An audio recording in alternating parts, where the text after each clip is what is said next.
자, 이번에 조선의 대외관계와 변화에 관해서 수업을 하도록 하겠습니다.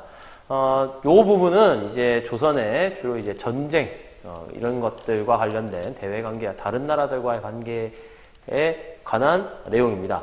뭐 여러분들 뭐 알다시피 이제 조선이 이제 큰 이벤트가 쌤이 연표를 그릴 때마다 얘기했지만 큰 이벤트가 두 개가 있습니다. 이제 외란과 호란이 있는데 그 외란 호란이 이 부분에 가장 이제 어떻게 보면 가장 메인 부분이고 그 앞 뒤로 해서 이제 어떤 일들이 있는지 한번 살펴보도록 하겠습니다.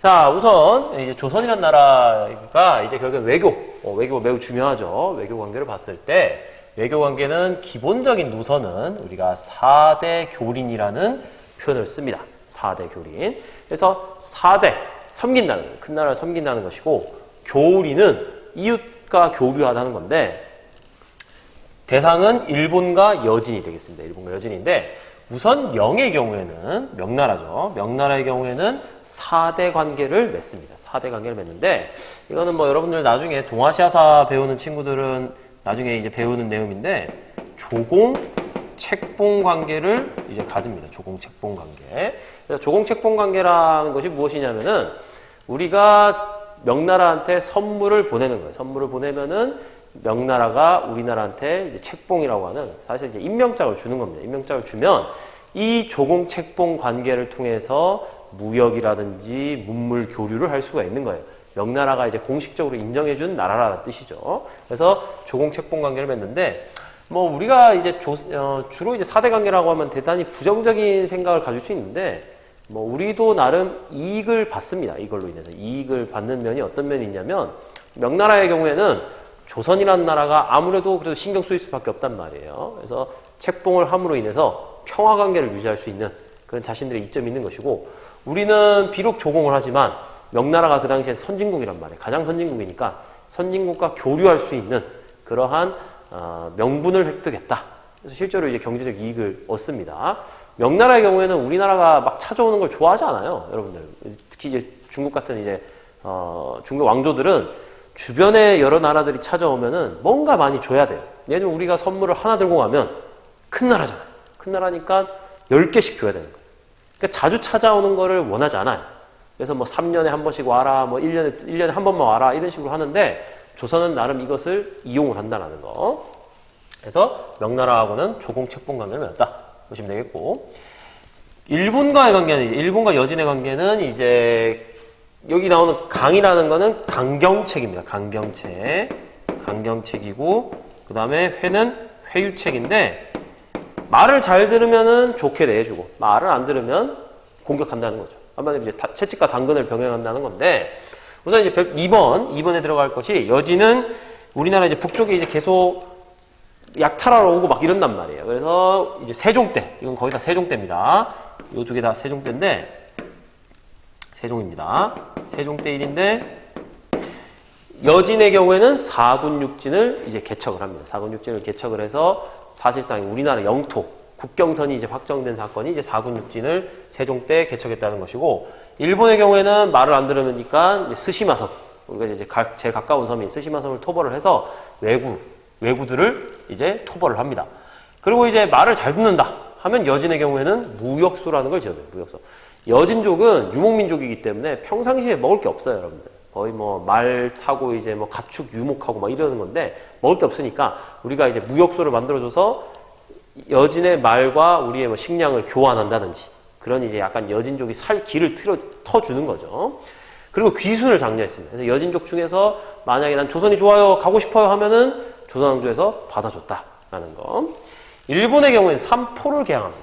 삼포를 개항을 해서 부산포, 제포, 연포라고 하는 세 개 항구를 열어줘서 일본하고도 교류를 할 수 있는 특히 이제 일본인들은 주로 우리나라에서 뭘 많이 가져왔냐면 쌀이 되게 필요했어요. 쌀. 그래서 쌀을 많이 사가는데 나름 제한적으로 무역을 허용해줬다라는 거. 이게 일본과 여진의 관계는 이 정도 정리하시면 되겠습니다. 자, 그러다가 이제 임진왜란이 터지기 전에 조선에도 이제 뭐 거의 한 200년 가까이 뭐 전쟁이 웬만하면 없는데 나중에 비변사라는 기구가 하나 생깁니다. 중종 때, 선조 앞에 있는 중종 때, 비변사라고 하는 기구가 하나 생겨요. 요거는 예전에는 좀 중요했던 기구인데, 비변사가 뭐냐면 변방을 방비하다 해서 국경 문제, 이런 이제 군사 문제를 담당을 하는 임시기구가 바로 이제 임시기구였던 것이 바로 비변사였습니다. 비변사인데, 요 비변사가 나중에 조선에 있어서 많은 일을 담당을 합니다. 왜냐? 군사기구니까 업무 처리 속도가 되게 빨라야 돼요. 군사기 때문에. 그러니까 이제 군사 일을 담당할 때 업무가 빠른 거를 신하들이 겪어보니까 다른 일들도 이 비변사에서 처리하니까 빨리빨리 진행이 되는 거예요. 그래서 나중에 이 비변사는 임시기구에서 임진왜란을 거치면서 나중에 상설기구화가 됩니다. 상설기구. 임시기구에서 정식기구가 되는 거죠. 정식기구. 그래서 이 비변사라는 기구가 하나 생겨난다. 기억하시면 되겠고. 자, 이제 1192년에 외란, 임진왜란이 발발을 하게 됩니다. 외란이라 하죠. 일본이 우리나라에 쳐들어온, 그래서 이제 외란이라 하는데, 선조 때입니다. 네, 선조 때. 선조 때가 어떻게 보면 조선에 이제 사림이 집권을 하고 가장 어떻게 보면 좀 평화로웠던 시기로 이제 접어든 거죠. 접어들었는데, 문제는 그 평화가 문제인 거예요. 너무 사람들이 200년간 전쟁이 없다 보니까 조선에 이제 어떤 문제가 생겼느냐? 군역이 문란해지는 거죠. 군역이 문란해지면서 이제 국방력이 약화되는 거죠. 군대 가야 될 사람이 군대 안 들어가고, 군대 대신 가고, 군대를 이제 안 가는 대신에 돈을 낸다든지, 이런 식이다 보니까 국방력이 이제 줄어드는 거죠. 줄어드는 것이고. 또 하나, 뭐 정치기강도 문란하죠. 왜냐? 이 선조 때 뭐가 생기느냐? 붕당이 생기니까. 붕당 정치로 인해서 선조 때 정치적으로 이제 일본에 쳐들어오는 것을 감지를 못합니다. 사실상 방지를 못하는 거죠. 그런 상황이었는데, 반면에 일본은 이제 누가 등장하느냐 하면, 일본은 여기 4번인데 바로 누가 등장하냐면은 도요토미 히데요시가 일본의 전국 시대를 통일합니다. 전국 시대. 전국이라는 말은, 전국 통일이라는 말이 무슨 말이냐면, 전국이라는 게 전쟁이 이제 일본에서 한 100년 가까이 있었어요. 일본에. 뭐 여러분들 뭐 잘 아는지 모르겠지만 이누야샤 있잖아요. 이누야샤. 이누야샤에 보면은 그 여자 친구가 이제 뭐 맨날 갈 때마다 막 전국 시대로 간다 할 때 그 전국 시대. 그게 이 전국 시대입니다. 그래서 전국 시대는 사무라이들끼리 엄청나게 100년 가까이 싸웠던 시대인데, 요 시대를 통일했던 남자가 누구냐? 도요토미 히데요시인 거죠. 그래서 도요토미 히데요시가 전국을 통일했는데, 그럼 생각해보세요. 거의 한 140년 가까이입니다. 140년 가까이 전쟁을 하던 사람들이 통일을 했단 말이에요. 그러면 이제 군사력으로 봤을 때 일본과 조선에서 차이가 상당히 날 수밖에 없죠. 한쪽은 200년 가까이 전쟁을 안 했고, 한쪽은 140년 동안 계속 전쟁을 했단 말이에요. 특히나 이제 일본의 경우에는 이제 이때 어떠한 신무기가 들어오냐면 조총이라고 하는 신무기가 포르투갈 상인들로부터 전례를 받습니다. 포르투갈 상인. 조총 말고 총이에요, 총. 총을 이제 들여왔단 말이에요. 그럼 이제 이 군사력 자체가 안 그래도 전쟁 계속하던 나라인데 평화였던 나라하고 붙으면 당연히 누가 이기겠느냐라는 거죠. 그래서 일본이 도요토미 히데요시가 전국을 통일해서 자기 부하들과 이 전쟁이 끝났단 말이에요. 이제 이 전쟁을 하던 사람이 실직자가 됐단 말이에요. 그럼 그 사람들 불만이 올라갈 거잖아요. 그러니까 그 불만을 밖으로 돌리기 위해서 조선을 침략을 한 겁니다. 이 조선 정부는 원래 이 전쟁에 대비해서 정보를 입수했어요.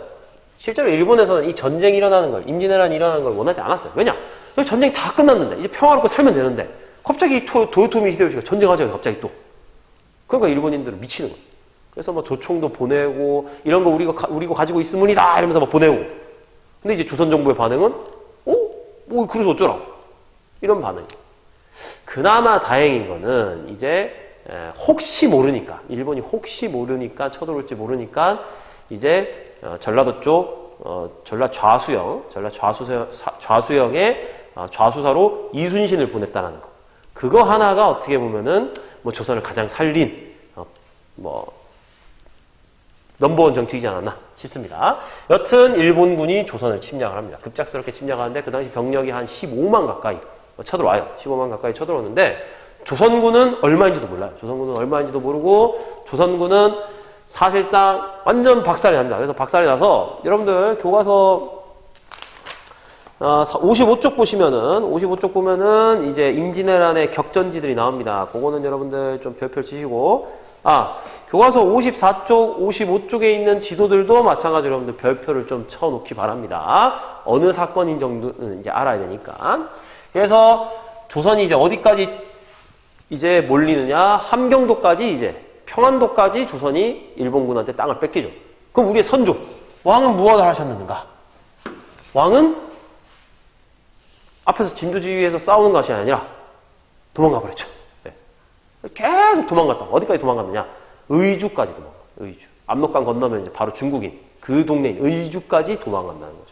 그러니까 어떻게 보면 일국의 군왕이 전쟁을 지휘한 것이 아니라 도망을 가니까 선조의 인기가 완전 땅바닥에 떨어지는 거죠. 네. 근데 뭐 아이러니하게도 뭐 쌤이 뭐 수업 때 우스갯소리로 하는 얘기지만은 일본군이 전혀 예상하지 못했던 전략이 바로 이제 상황이 선조가 도망간 거였어요. 자고로 이제 일본이란 나라는 뭐 여러분들 뭐 약간 좀 미화해서 그렇지만은 주로 대장은 전쟁에 지면은 주로 할복, 자살합니다. 자기가 그 전쟁의 책임을 지고 자살을 하게 되는데 우리나라 왕은 전쟁이 졌는데 뭐 자기가 책임지는 게 아니라 나 살려라 하면서 도망가 버린 거죠. 이제. 그러니까 이제 일본 입장에서는 매우 당황스러운 거죠. 아니 총대장이란 작자가 책임지고 할복을 하던가 아니면은 항복을 해야 되는데 이 왕이 도망을 가버렸단 말이에요. 그러니까 일본군이 이 선조를 잡으려고 계속 올라가는 거죠. 이제. 네. 거기서부터 약간 일본군의 계획이 차질이 빚어졌다라고 하는 사람도 있습니다. 하여튼 근데 일본군이 전혀 예상치 못했던 것은 바로 요거죠. 우리가 이제 임진왜란에 있어서 극복하는 데 있어서 가장 큰 동력은 바로 수군과 의병의 활약이다. 그래서 여러분 뭐 잘 아는 수군하면은 생각나시는 분은 당연히 한국이 자랑하는 누구냐면 이순신 장군이 되겠죠. 그래서 이순신 장군과 수군들이 바다에서 맹활약을 했기 때문에 이길 수 있었고 의병도 마찬가지입니다. 의병도 일본인들이 생각했을 때는 참 이해가 안 되는 개념이에요. 왜냐? 방금 얘기했지만 일본 같은 경우에는 사무라이들이 싸우다가 지면은 항복한단 말이에요. 할복을 하거나. 근데 우리나라 사람들은 군사도 아닌데 민간인들이 뭐 농민이라든지 아니면 뭐 그냥 상인들이라든지 그냥 지역에 살던 사람들이 나라 지키고자 뭐 낫이라든지 쟁기 들고 일본군을 향해서 싸운다는 것 자체가 이해가 안 가는 거죠. 이해가. 네. 그래서 의병의 활약으로 이기게 된다. 극복하게 된다. 그래서 의병은 여러분들 가장 대표적인 인물이 누구냐면 곽재우. 처음 이제 의병을 시작했던 분입니다. 곽재우, 그다음에 여러분들 그 교과서에도 나오지만은 고경명이라든지 고경명 같은 경우에는 이 고경명, 고종우, 고인우 이 3부자가 의병 활동하시다가 다 죽으세요. 나라 지킨다고. 그렇고 그다음에 고경명이라든지 그다음에 뭐 조헌, 영규 뭐 이런 분들이 있습니다. 영규는 승병인데 조헌과 영규는 금산이라는 데에서 700명의 의병을 데리고 일본군과 싸우다가 다 죽으세요. 전사해가지고 일본군이 학을 띄고 물러났다라는 유명한 분들입니다. 그래서 이런 분들이 나오면은 이런 분들이 나라를 지키기 위해서 열심히 싸우셨구나 라고 생각을 하시면 되겠습니다. 그리고 이제 이 명나라가 우리나라를 지원하게 된다. 왜 지원하느냐? 조선이 만약에 망해버리면 일본군의 다음 타겟은 명나라란 말이에요. 그래서 명나라 입장에서는 일본군이 자기 땅으로 쳐들어오기 전에 조선에서 그냥 전쟁을 벌이자 하는 입장으로 이제 도와주게 됩니다. 그러니까 한마디로 우리나라만 전쟁터가 돼갖고 다 죽어나가는 거예요, 결국에는. 네. 그래서 이제 명이 지원하면서 사실상 이제 휴전 상태가 되는데 일본이 다시 재침을 합니다. 그게 이제 정류재란이죠. 이때 이제 일본군이 생각한 거는 바다에는 이순신이 있으니까 이순신을 제거해야 되겠다. 그래서 이순신을 제거해요. 실제로 이순신 장군이 이때 죽을 뻔합니다. 그래서 이순신이 이끌던 해군이 칠천량이라는 데서 거의 다 이제 죽어요. 다 괴멸됐다가 나중에 이순신 장군이 부랴부랴 복귀해가지고 여러분 잘 아는 신에겐 아직도 12척의 배가 있나이다 하면서 싸웠던 명량이 바로 요 일본군의 재침 때 명량 전투가 일어나게 됐다라는 겁니다.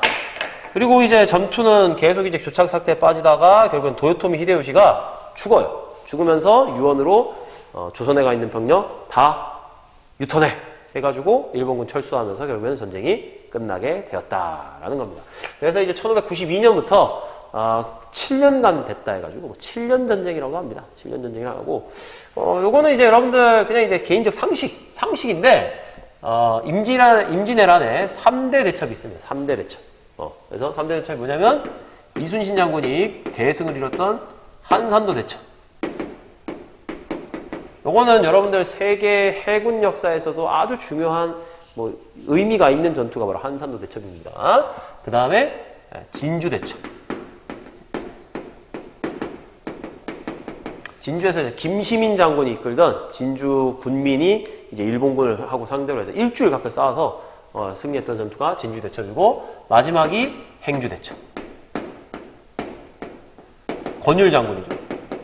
권율 장군이 이제 행주산성에서 병력 한 3,000명 정도를 데리고 10배가 넘는 3만 명의 일본군을 상대로 해서 이겼던 이 행주대첩은 참고로 조선의 과학기술이 다 돋보였던 사건이 바로 이 행주대첩입니다. 뭐 비격 진천내라든지 화차, 신기전 이런 것들, 각종 대포들, 조선의 화약기술의 파티가 벌어졌던 페스티벌이 벌어졌던 전투가 행주대첩이다라고 여러분 보시면 되겠습니다. 그래서 결국에는 이제 조선이 이 전쟁을 극복을 합니다. 결국에는 명나라의 지원을 받고 어쨌든 간에 전쟁에서는 이제 극복을 했는데, 뭐 글쎄요, 이겼다라고 할 수도 있겠지만은 이겼다고 하면 피해가 너무 컸던 그것도 전투이긴 합니다.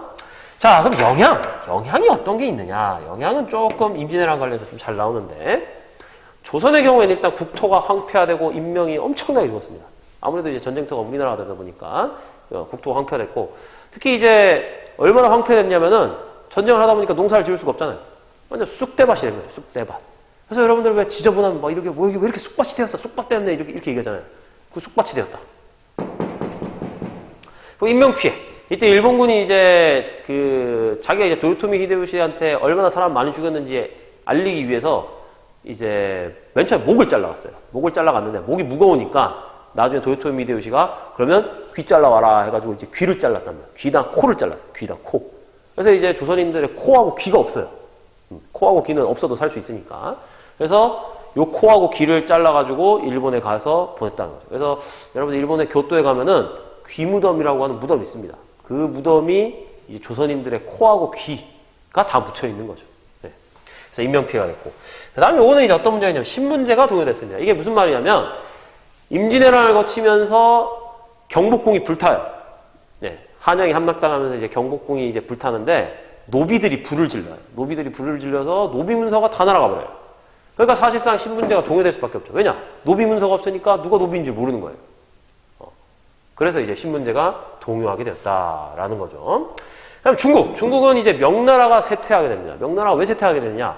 명나라가 안 그래도 이 임진왜란 때 이미 내리막길을 가고 있었는데 이때 우리나라를 지원하는 바람에 돈이 너무 많이 드는 거예요. 그래서 명나라가 내부에 이제 농민 반란이 일어나게 되고, 그래서 명나라가 쇠퇴하게 되고, 이때 전쟁에서 아무 피해가 없었던 여진족이 성장하게 되는 그런 배경이 됩니다. 일본의 경우에는 6번 에도막부라고 하는 새로운 정권이 탄생하게 됩니다. 그래서 도요토미 히데요시가 자기가 거느렸던 군사들은 다 조선에 가서 다 죽고, 그 당시 일본에 남아있던, 이건 여러분들 나중에 동아시아사 때 좀 중요한 내용인데, 도쿠가와 이에야스라는 사람이 일본에 있었는데, 이 사람은 군대를 하나도 안 보냈어요. 하나도 안 보내가지고 이 사람은 사실상 도요토미 히데요시 병력이 다 죽고 새로운 일본의 1인자가 되었다 라고 볼 수가 있겠습니다. 그리고 이제 여기서 추가적으로 뭐 하나만 더 쓰자면은 이때 일본의 문화가 발달하게 됩니다.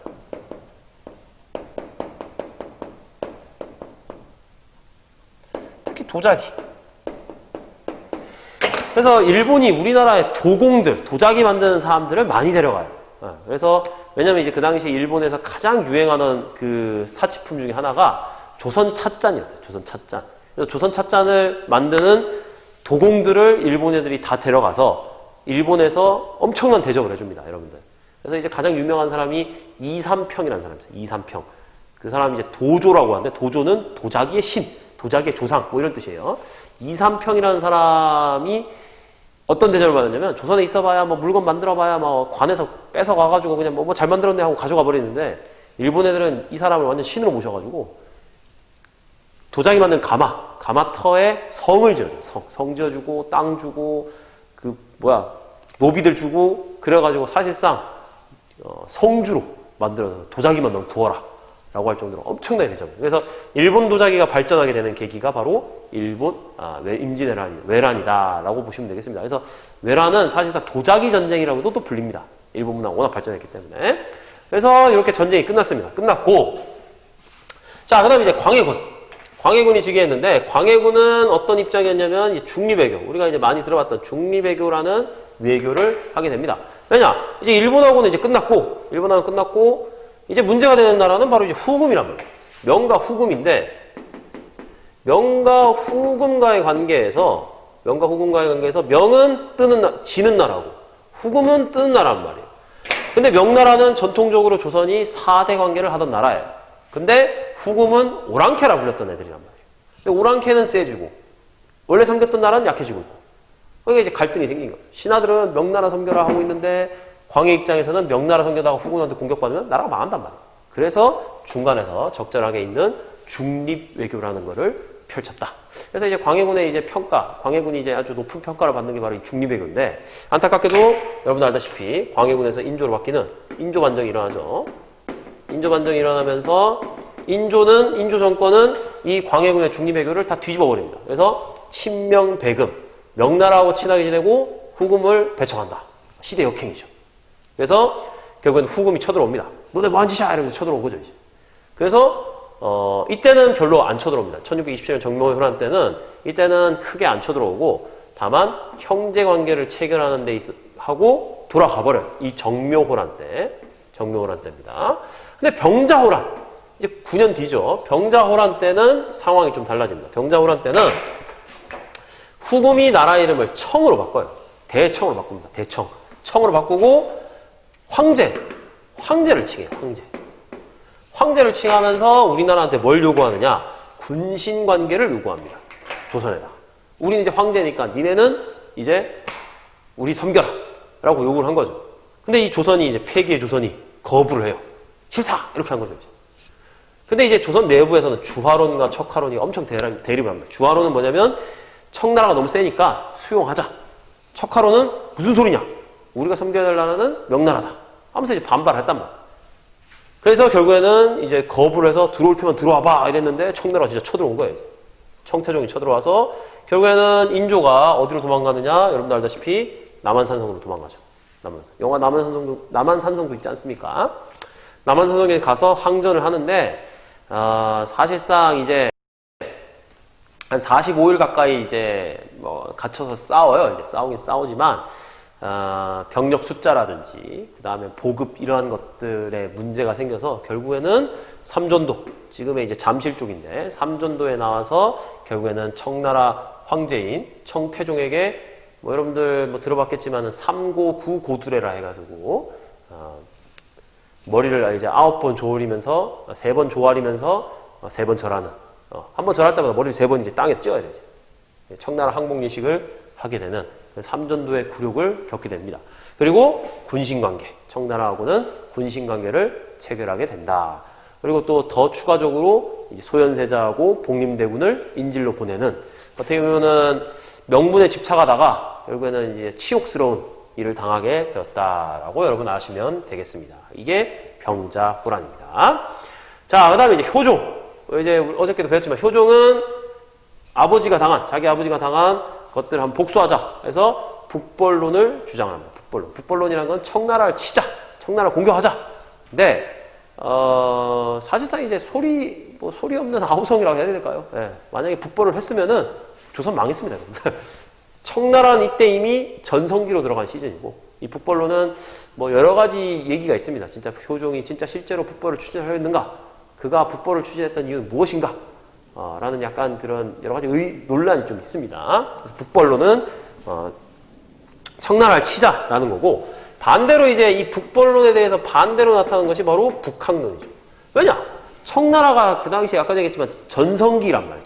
전성기에 들어가니까 이제 조선의 사람들도 약간 의아하게 생각하는 거죠. 저런 오랑캐들이 잘 사는 거에는 뭔가 이유가 있을 것이다. 우리가 오랑캐를 그럼 배워보자 라고 하는 북학론이라는 거가 나오게 됩니다. 그래서 북학론이 나오게 되고 북학론을 배운 사람들 뭐라 하냐면은 북학파라고도 합니다. 북학파가 됐다. 기억하시면 되겠습니다. 자, 그 다음에 조선 세계관이 변화하다. 요거는 쌤이 그냥 읽겠습니다. 요거는 이제 5번에 조선의 세계관이 변화하다. 서양 만물의 전래에서 고려만국 전도, 시언역 등이 전래가 됩니다. 요 16세기 때는 서양 대항해 시대로 인해서 서양 사람들이 아시아로 옵니다. 그래서 서양 사람들의 그런 기술력이 들어오는데 대표적인 게 고려만국 전도, 시언역은 달력입니다. 그래서 중국 중심의 세계관에서 탈피하게 됐고, 이거 아마 여러분들 발표한 친구들이 많은데, 김성문과 홍대웅은 지구가 돈다 라고 하는 지전설이라는 것을 연구합니다. 지전설. 이거 번호가 틀렸네요. 지전설을 이제 하게 된다라는 거 기억하시면 되겠습니다. 자, 그 다음에 국학연구. 국학연구는 조선을 중화문명의 정통을 계승한 유일한 나라로 인식했다. 이게 무슨 말이냐면 명나라가 망했단 말이에요. 명나라가 1644년에 멸망합니다. 이제 청나라밖에 없는데 중화가 없다 이거죠. 그래서 이제 조선이 소중하다. 소중하니까 우리 거를 더 배워야 된다라고 해서 국학이 이제 배워야 됩니다. 국학. 그래서 우리나라 역사와 국토에 대한 관심을 가지게 됩니다. 뭐 동사강몽이라든지, 여러분 한글 연구라든지, 우리 역사라든지 우리 땅 이런 것에 관심을 많이 가지게 됐다라는 겁니다. 그리고 이제 요거 두 가지 6번에 연행사 통신사를 파견하는데 이게 무슨 말이냐면 연행사는 청나라에 보내는 거를 연행사라고 합니다. 북경까지, 베이징까지 가는 사신을 연행사라고 해서 주로 많은 사람 이제 그 서양 문물이 우리나라에 들어오는 통로가 됐던 게 연행사가 됐고, 일본에 보내는 거는 이제 광해군 때 사실상 기후약조를 맺어갖고 이제 통신사를 파견하게 되는데, 일본에 보내는 걸 뭐라고 하냐면은 통신사라고 합니다. 통신사라고 하고, 통신사는 이제 우리나라가 일본에 보내는 건데, 이 통신사는 여러분들 조선의 아이돌이라 생각하면 됩니다. 조선의 아이돌. 일본에 가서 엄청난 환영을 받습니다. 그래서 일본 정부는 이 통신사가 오는 거에 1년치 예산을 쓸 정도로 어마어마하게 대접을 했습니다. 어마어마하게. 그 정도로 통신사가 일본에 가서 조선의 문화와 일본의 문화가 교류하는 큰 역할을 담당했다라고 보시면 되겠습니다. 마지막입니다. 이제 숙종 때 이제 영토 문제가 좀 생기는데 대표적인 게 이제 간도와 독도 문제인데, 간도라고 하는 지역이 있습니다. 그 간도가 우리 땅인지 청나라 땅인지에 대한 약간 좀 분쟁이 있어서 숙종 때 백두산 정계비라는 거를 세웁니다. 그래서 내용은 서위 압록, 동위 토문이라고 되어 있는데, 서위 압록은 압록강이니까 알겠죠. 이 토문강이 어디냐라는 해석에 따라서 영토가 크게 달라집니다. 그래서 이 백두산 정계비가 세워져서 나중에 간도 영유권 문제로 가게 된다라는 사실, 그거 보시면 되겠고, 안용복. 여러분들 독도는 우리 땅이 나오죠? 그래서 안용복은 이제 독도가 이제 일본 땅이 아니고 우리 땅이라는 거를 이제 에도목부에 가서 전했던 사람이 바로 안용복이 되겠습니다. 자, 그래서 여기까지가 이제 3번 조선의 대외관계의 변화에 관련된 내용이 되겠습니다. 밑에 확인 문제 답을 쌤이 부르도록 하겠습니다. 자, 조선은 일본 여진 등과는 교린 관계를 맺었다. 여기 나오죠. 교린 관계를 맺고 해유책과 관경책을 함께했다. 조선은 국방 문제를 전담하는 비변사라 했습니다. 비변사. 이 비변사가 나중에 정치적으로 엄청난 역할을 하게 됩니다. 외란과 호란 이후 조선은 청에다가 연행사를 보냈고, 일본에다가는 통신사를 보냈다라고 확인 문제 정리를 하시면 되겠습니다. 그리고 그 프린트에 하나 오타가 있는데, 일본의 교린에 보면은 일본 있죠. 일본의 회유책과 강경책이 각각 바뀌었습니다. 강경책이 스시마섬 토벌이고, 회유책이 삼포 개방의 제한적 교역을 허용했다라고 여러분들이 고치시면 되겠습니다. 자, 내용이 좀 많았는데요. 여러분들 이 대외관계 내용도 잘 정리를 해서 시험 공부하는 데 있어서 도움이 되었으면 합니다. 예, 수고 많았습니다.